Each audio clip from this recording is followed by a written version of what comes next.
Welcome back to my channel Earth Mom Dehradun. मैं हूं ज्योति और वेलकम है आप सभी का मेरे चैनल में नए हैं तो प्लीज़ चैनल को सब्सक्राइब ज़रूर कीजिए। वीडियो पसंद आई तो लाइक भी करिए। कमेंट सेक्शन में कमेंट करके ज़रूर बताइए कि आप सबको मेरा वीडियो कैसा लगा। आज का reaction video none other than उल्टी वाली फैमिली से रिलेटेड होने वाला है और इस वीडियो के शुरुआत में ही मैं आप लोगों के मोस्ट पूछने वाले क्वेश्चन का जवाब यहाँ पे बहुत ही सरल तरीके से दूंगी और आई थिंक उस सरल तरीके से आप लोगों को चीज़ें समझ में आने में थोड़ी सी तो हेल्प मिलेगी। बाकी उनका कुछ नहीं कर सकते जिन्होंने अपनी समझदारी के या दिमाग के सारे दरवाजे बंद किए हुए। हम सिर्फ अपने एंड पे कोशिश कर सकते हैं। वो कहते हैं ना कि कोशिश करने वालों की कभी हार नहीं होती और हम बहुत अच्छे से समझ सकते हैं क्योंकि एक समय पे हम भी अपने दिमाग की खिड़कियां बंद ही करके बैठे थे, लेकिन समय आने पे वो खिड़कियां खुली और समय आने पे हमें बहुत खुला खुला साफ़ सुथरा देखने को मिला। तो वही दिखाने की आप लोगों को हम कोशिश कर रहे हैं। लेकिन वीडियो में आगे बढ़ने से पहले आप लोगों के साथ मैंने ये कल काफ्तान नाइट ड्रेस शेयर किया था जो कि आप लोगों को बहुत पसंद आया। लेकिन मैं आज आप लोगों के साथ एक कॉटन का बहुत ही सुंदर सूट, ट्रेंडी और स्टाइलिश है गाइस, क्योंकि मेरे साथ इस ड्रेस में हो गया है साइज़ का इशू, वरना मैं डेफिनेटली इसको पहन के ही आप लोगों को दिखाती। सबसे पहले आज मैं आप लोगों को इसका अपर नहीं, इसका बॉटम दिखाऊंगी गाइस। इतना सुंदर अफगानी बॉटम है इसके साथ और कपड़ा इतना प्यारा, येलो कलर तो वैसे one of my favourite colour है।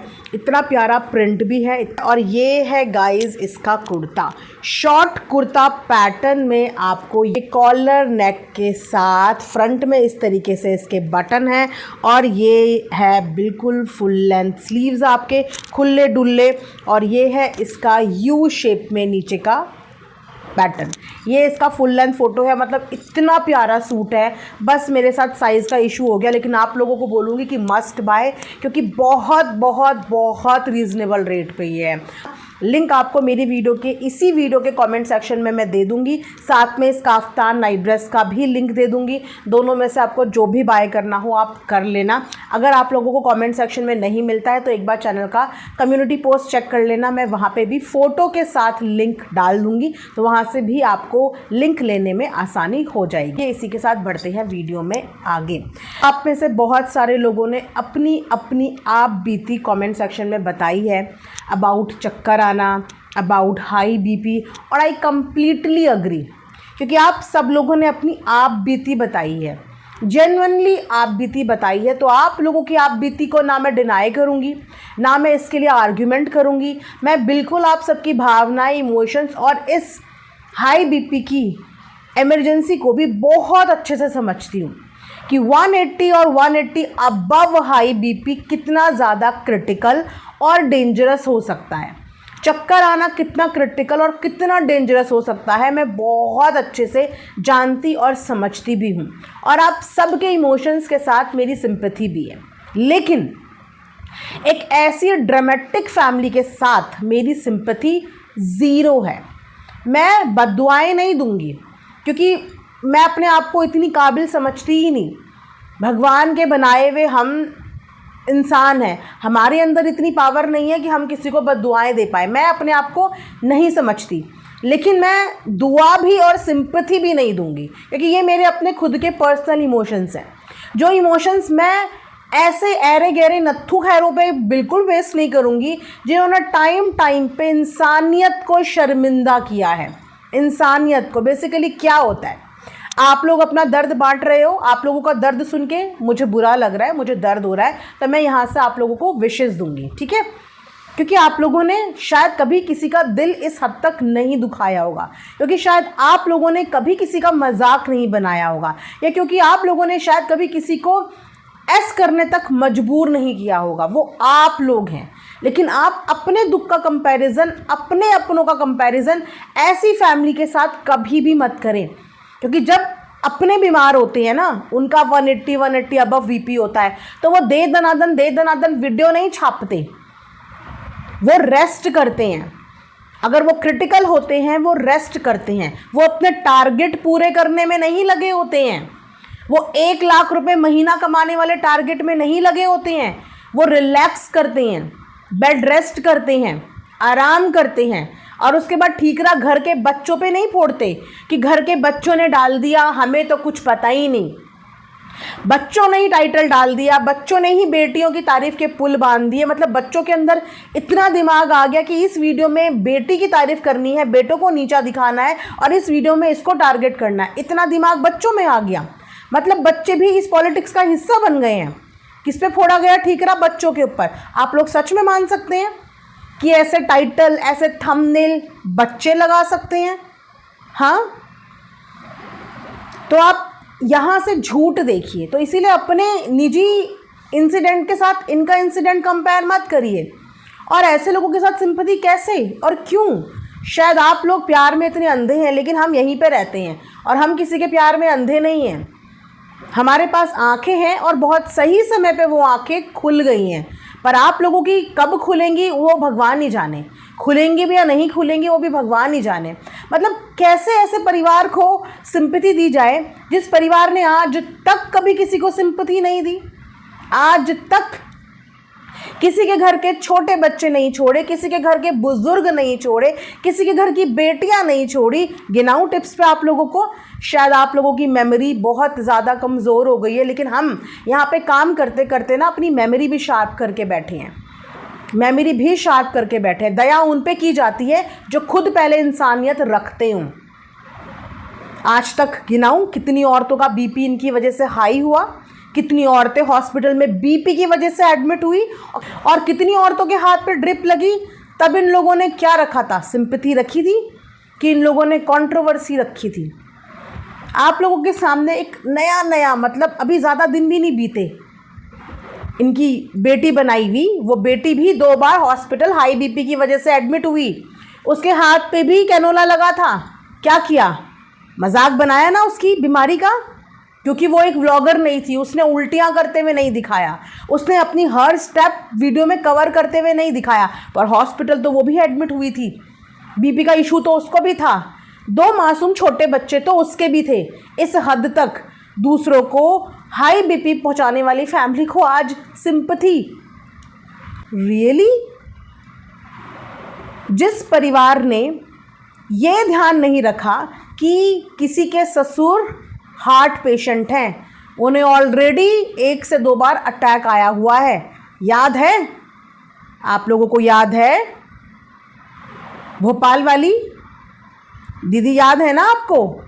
रो रो के इनके आगे गिड़गिड़ा रही थी कि ये रुके। दया दिखाई इन्होंने। वो रो रो के इनके आगे गिड़गिड़ा रही थी कि मेरे ससुर जी को हार्ट प्रॉब्लम है, उनको कुछ हो जाएगा, मैं अपने आप को कभी माफ़ नहीं कर पाऊंगी, रुक जाओ। ये रुका परिवार? इस परिवार के बेटी से लेकर बेटा कोई रुका? माँ से लेकर मतलब कोई रुका? नहीं रुका। जिस परिवार की बेइज्जती, ग्लोबल डिफेमेशन इस सोशल मीडिया पे हुई, उसकी बच्ची पैदा होने वाली थी, उसकी बीवी लेबर रूम में जा रही थी, रुका ये परिवार? सिंपैथी दिखाई उस बच्ची के लिए इस परिवार ने? बच्ची ने तो किसी का कुछ नहीं बिगाड़ा था ना। वो माँ, वो पिता, वो भी इनकी एज ग्रुप के थे। अगर इस पूरी गलती में यहाँ के माता पिता की गलती नहीं थी तो वहाँ के माता पिता की कैसी थी? खून के आंसू रोए हैं उन्होंने। उनको क्या हाई बीपी, हाई शुगर नहीं होगा? एज के उसी पड़ाव पे वो भी हैं, एज के उसी पड़ाव पे ये भी हैं। चुप रह गए वो। नौटंकी drama, high BP, high voltage drama नहीं किया। उनको दिक्कत नहीं हुई होगी? एक औरत जिसको माइग्रेन था, जो माइग्रेन की दवाइयाँ खाती है, उसके माइग्रेन का मजाक बना। क्या माइग्रेन एक बीमारी नहीं थी? उस बीमारी में उस औरत के साथ भी बहुत कुछ हो सकता था। उसको भी शूट हो सकता था बीपी, शुगर, उसको भी माइग्रेन शूट हो सकता था। उसका लिहाज रखा गया, उसके बारे में सोचा गया। अरे कितने गिनाऊं आपको इंसिडेंट, कितने इंसिडेंट। एक बुजुर्ग पिता जो कि सोशल मीडिया का हिस्सा भी नहीं था, उस पिता की बेइज्जती कराते हुए छाती चौड़ी करके ये लोग दिखा रहे थे। इतनी सी इनके मुंह पे शिखर नहीं थी। वहाँ पे ये बोल रहे थे कि ऐसे पिता को तो दुनिया संसार छोड़ देना चाहिए जिसकी बेटी ऐसी हो। यही डायलॉग निकले थे ना इन लोगों के मुंह से। उस पिता की बेइज्जती करते वक्त नहीं सोचा कि वो बुजुर्ग माता पिता क्या ये बेइज्जती बर्दाश्त कर पाएंगे? इन लोगों को तो आदत है, इन लोगों को तो बेइज्जती करवाने की, करने की, सहने की आदत है, क्योंकि इज्जत इनके परिवार के बच्चों ने इनकी कोई रखी नहीं समाज में। सच बात है, कड़वी है पर सच है। आप लोग देते हो इज्जत, जो आंख बंद करके इन्हें प्यार करते हैं, बट मोहल्ले पड़ोस वाले, समाज वाले नहीं देते होंगे। भूलता नहीं है समाज करनी इतनी जल्दी से किसी की, ठीक है। वही कहते हैं ना कि मुंह में तो जयराम जी की और पीठ पीछे कितनी इनकी बातें होती होंगी, ये तो सब जानते हैं। ऐसे लोगों को समाज में कितनी इज्जत मान सम्मान मिलता है ये तो सब जानते हैं। कलंक का क ही काफ़ी होता है किसी परिवार पे, जो कि उनके परिवार पे बखूबी लग चुका है, ठीक है। उसके बावजूद ये एक बुजुर्ग माता पिता की बेइज्जती करके आई, तब उस पिता की ज़िंदगी के साथ क्या होगा? क्या वो बर्दाश्त कर पाएगा, या रातों रात उसको कुछ हो जाता, उस माँ को कुछ हो जाता? फिर इन्होंने सोचा, तो आज तक इन्होंने किसी के बारे में कहाँ सोचा? एक सिंगल मदर के बारे में नहीं सोचा, एक सिंगल वाइफ के बारे में नहीं सोचा, किसी की बहू के बारे में नहीं, मतलब हर एक रिश्ते की इन्होंने बेइज्जती कराई, और अब तो अपनी खुद के वारिस के बारे में नहीं सोचा। ये यहाँ तक गिर गए कि अपने खुद के वारिस को अपनी ही जनता से गालियां पड़ाने के लिए सोशल मीडिया पे आ गए। आज इनकी बहू को मिला के ऐसी 6 औरतें कंप्लीट हो जाएंगी जिनको प्रेगनेंसी टाइम पे इस परिवार ने प्रताड़ित किया, इंक्लूडिंग इनकी खुद की बहू। इनकी करनी देख रहे हैं आप? मत दीजिए बद्दुआ, मैं बिल्कुल सपोर्ट नहीं करती इस चीज़ को, लेकिन सिंपैथी के लायक तो ये बिल्कुल नहीं है। जिन्होंने दूसरों की जान अटका के रखी हो, आज वो सिंपैथी की भीख मांगे, आज वो अपना बीपी, अपना सीटी स्कैन दिखा के सब्सक्राइबर से भीख मांगे, और हम उनको दया में दे दें। देते थे एक समय पे, इनके एक आंसू पे हमारा दिल दहल जाता था कि हाय, हमारी माँ की उम्र की आंटी हैं, ऐसा कैसे बोल सकता है कोई। बहुत स्टैंड लिया क्योंकि माँ की उम्र की थी, लेकिन ऐसी माँ होगी ये सोचा नहीं था, क्योंकि माँ का मतलब ममता होता है। माँ का दूसरा अर्थ ही ममता होता है, माँ का दूसरा रूप ही ममता होता है। वो ममता सिर्फ अपने बच्चे के लिए नहीं होती। माँ के आगे कोई बच्चा एक आंसू बहा दे, माँ की ममता निकल आती से कि आप लोगों के अंदर ममता है, कि वो रोई और आप लोगों की ममता जाग गई, क्योंकि आप लोग माँ हो और आप लोग ममता रखते हो। लेकिन वो परिवार ममता किसी के लिए नहीं रखता। जो परिवार अपने खुद के वंश को गाली पड़वा सकता है, अपनी बहू को इस हद तक टॉर्चर करवा सकता है, दूसरों की बहन बेटियों की कोई इज्जत नहीं करता, उनके मरे हुए पिता माता हर किसी को आके बद्दुआ दे सकता है, वो परिवार, सॉरी, मैं इतनी महान नहीं हूँ और मुझे इतना महान नहीं बनना। मुझे इंसान ही रहने दो, और मुझे सिर्फ इंसानियत से प्यार है। और जो दूसरे के लिए इंसानियत नहीं रखता, ऐसा इंसान मेरी नज़र में इंसान है ही नहीं, वो जानवर है, वो हैवान है। आज भी वीडियो रुकी नहीं है, आज भी कंटेंट पे कंटेंट छप रहा है। 1 लाख रुपए जो जेब में डालने हैं, कुछ भी हो जाए 1 लाख कम नहीं होने चाहिए। इतने डेस्परेट आप में से कितने लोग हैं पैसों के लिए, या इतने डेस्परेट आप में से कितने लोग हैं कि आप अपनी बीमारी में अपने ही घर वालों को नीचा दिखा के वीडियो छापेंगे? कितने डेस्परेट हैं आप लोग? हैं क्या बीमारी में आप लोगों को कोई चीज़ सूझती है? कुछ भी बनाना सूझता है, कुछ भी बोलना सूझता है, कुछ भी कंटेंट, टाइटल, ड्रामा सूझता है? नहीं सूझता, क्योंकि आप बीमार होते हैं, आपका दिमाग काम नहीं कर रहा होता। आपको एक पीसफुल टाइम चाहिए होता है, मी टाइम, जिसमें सिर्फ आपको आराम मिले और आपको दवा पानी टाइम पे मिले, इससे ज़्यादा कुछ नहीं चाहिए होता। इन्होंने अपना कंटेंट कॉम्प्रोमाइज़ नहीं किया 2-3 दिन तक, लेकिन इनके बहू बेटे का कंटेंट कॉम्प्रोमाइज़ हुआ। उनकी वीडियोज़ रुक गई, क्योंकि अव्वल दर्जे का ड्रामा शायद वो भी नहीं कर पाते, वो भी बीट नहीं कर पाते इस ड्रामे को, वो भी इस कंटेंट को बीट नहीं कर पाते। अब आप ये देखिए, इतना कॉल आउट करने के बावजूद भी इंसान के अंदर एक शर्मिंदगी और एक शर्म होती है। एक सेल्फ रियलाइजेशन होता है कि यार दुनिया इतना कुछ बोल रही है, हम कहीं तो कुछ गलत कर रहे हैं, पर वो नहीं है। जैसे ही वॉमिटिंग बंद हुई, अगले ही दिन अपने बेटे को टारगेट करने, अपने ही परिवार को वापस से टारगेट करने के लिए एनर्जी आ गई और उसके बाद आज फिर से एनर्जी लो हो गई और फिर से बीपी हाई हो गया।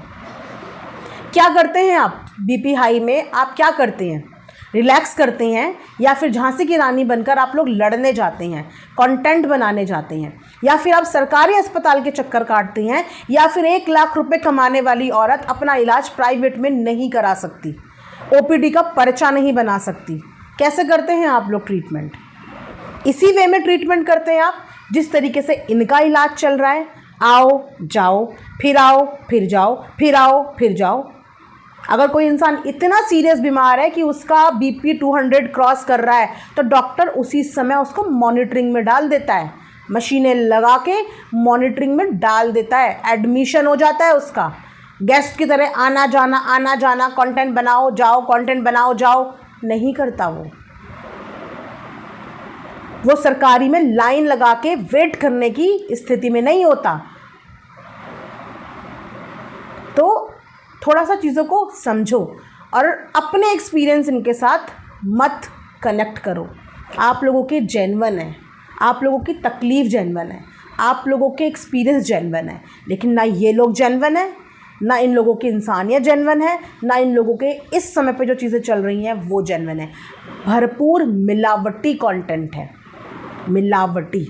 तो ठीक है, ये वीडियो मैं यहाँ पे एंड करूँगी, लेकिन आज के व्लॉग के ऊपर भी मैं रिएक्शन वीडियो लेके आऊँगी, वो नेक्स्ट में। ये सिर्फ उन लोगों को मेरा सिर्फ एक समझाने का प्रयास था जो अपनी कंडीशन के साथ इन लोगों की कंडीशन मैच कर रहे हैं।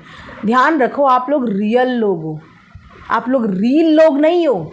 आप लोग रील के लिए तकलीफ़ नहीं बेचते, आप लोग रियल लोग हो और आप रियल में उस तकलीफ़ का समाधान निकालते हैं और रियल में उस तकलीफ़ को फील करते हैं और उस तकलीफ़ में अपनों का साथ और अपनों की सेवा करते हैं। Do not compare your self with any other vlogger. इसी के साथ ये वीडियो मैं यहाँ पे एंड करती हूँ। Thanks for watching Earth Mom Dehradun. Bye bye, take care, love you all.